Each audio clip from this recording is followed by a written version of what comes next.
What's up, fight fans? This is Kurt DeVille with Counterpunch Boxing News, and I got some new news for you concerning Mikey Garcia. Hey, man, Mikey Garcia. I've been saying this again and again. Uh, Mikey Garcia is the real deal.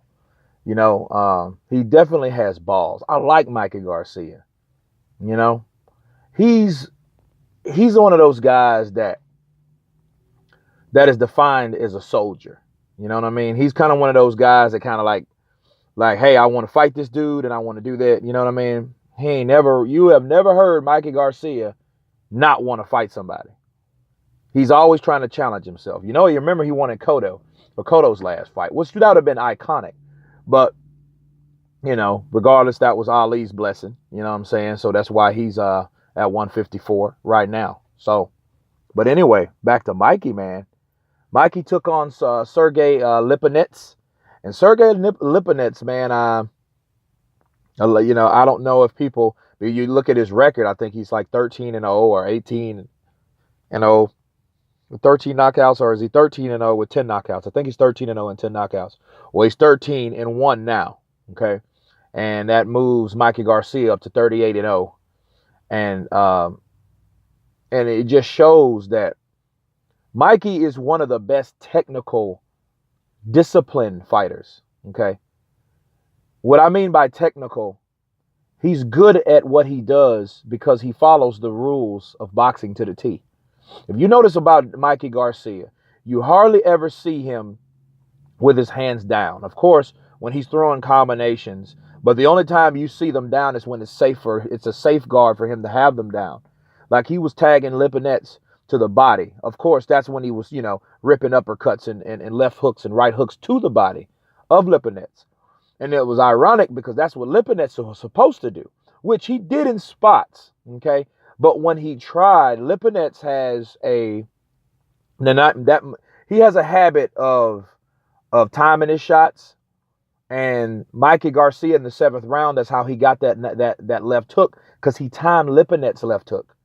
Lipenets fights in like 1 and 2 tempo rhythms. If you notice the Lipenets, all the other fighters is and whatever he throws, it's on a 1, 2, 3, 4 count rhythm. Okay. Well, Mikey Garcia, if you look back on it, I'll send a link under this video. If you look back at how Mikey Garcia timed that left, because he counted. And Lipenets has a bad habit of, it's almost like he's counting in his mind. It reminds me of Tekken with Steve Fox. He's like 1, 2, 1, 2. But Lipenets is more of a slugger, and he rips shots to the body. He's an exciting dude to watch. But technically, it wasn't going to work for him because Mikey Garcia was able to time him. So when he threw a left, and he kind of caught Mikey Garcia with a left, because that's one of the prime weapons that Lipenets has. Sergey has that left hook, and he dropped a lot of people with that left hook, either upstairs or to the body, okay? So when he threw that left hook, it kind of caught Mikey a little bit, but Mikey started counting because then he went to the body, and then he starts to jab. When he threw a jab to throw his own left hook, Mikey had already delivered the left hook because he'd already counted him in. Okay, he's about to throw, boom, took him down, dropped him. And Mikey Garcia's guard's always up. That's the one thing I like. He's a technically disciplined fighter. And he's one of the best ones because a lot of guys will get a little lazy. They'll drop their guard, and that's how they get caught. Mikey Garcia, he has a disciplined routine, and that disciplined routine, along with the training and the dedication. Because Roberto Garcia, he trains him well. If I'm Roberto Garcia, I'd be proud of my baby brother, because he should be, because, Mikey Garcia gets in there and does what he needs to do. You know what I'm saying? And this is no exception. He's taking people's O's, okay? And Lipenets was no slouch. Lipenets was knocking out people that he ain't supposed to knock out. He was upsetting people, but he couldn't upset Mikey Garcia last night. So Lipenets, there's no shame. And you got to look at Lipenets too. Lipenets didn't have to take that fight, but he was a hungry and strong guy, and he wanted to prove that he was one of the best, that he was a force in that weight class, okay? So this was at 140. And It was still a good fight, and it went 12 rounds. Mikey could knock him out. This guy was a tough guy. In fact, in round 7 was the first time he ever hit the canvas in 14 fights. Okay, so he was the first time he ever dropped. So that should tell you something about Mikey Garcia and his power. Mikey Garcia has respectable power at 140. And I just read on his comments, of course, he's pumped up. He just beat an undefeated fighter, which is great, but his next comment was, hey, a couple more fights, you're going to see me at 147. So if he's going to 147, things change at 147. You know what I'm saying? People change, but I think the question would be not his technique, not his boxing ability, and any of that. His whole thing would be his skill. And then what happens, I notice with a lot of guys that's not blessed with just dynamite power, what will happen, they'll go up in weight classes and they'll find those guys, Gotti in particular, when they get hit, they're not accustomed to getting hit like that. So it's definitely a test. And then they take more damage in later in their career, because now they're stepping up, they're going up to a different weight class, but then they've already had 30, 40 fights by the time they come to 147. Well, on top of the wear and tear they've already got when they were down at the lower weight classes, like 140, like 135, now they're at 147. Now you're in a whole different total beast of weight class when you're dealing with this. So when somebody hits you with a left hook at 147, and it's a curve, okay? 147, they weigh in at 147. In reality, they're probably about 155, 156, So, people need to understand that, weight classes are always at a curve. When on fight night, they're never the same weight that they weighed in on. So, if he's used to guys hitting guys now he probably used to fighting a guy at 147 in reality. Okay.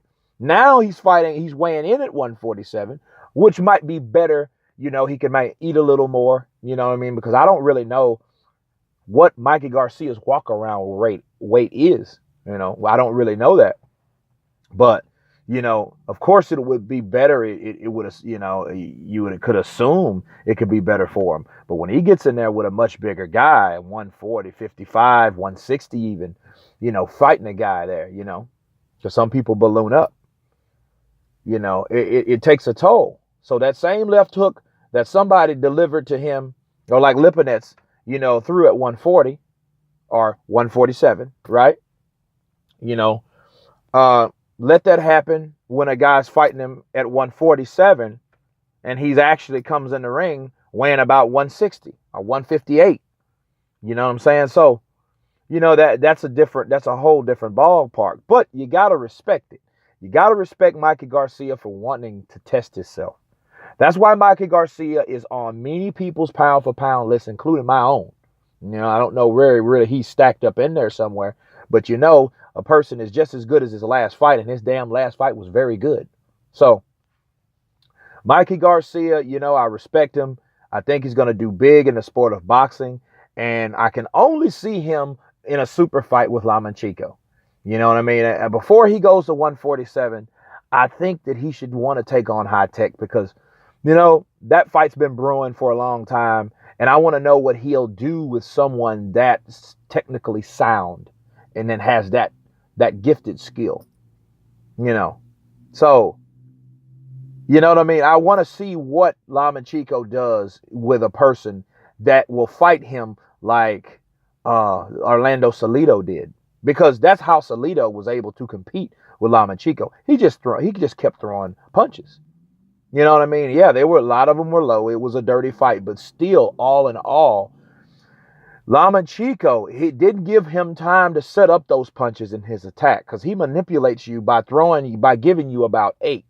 Lipenets will hit you with about 8 punches, but about 4 of them soft and about 2 hard and then 2 more soft.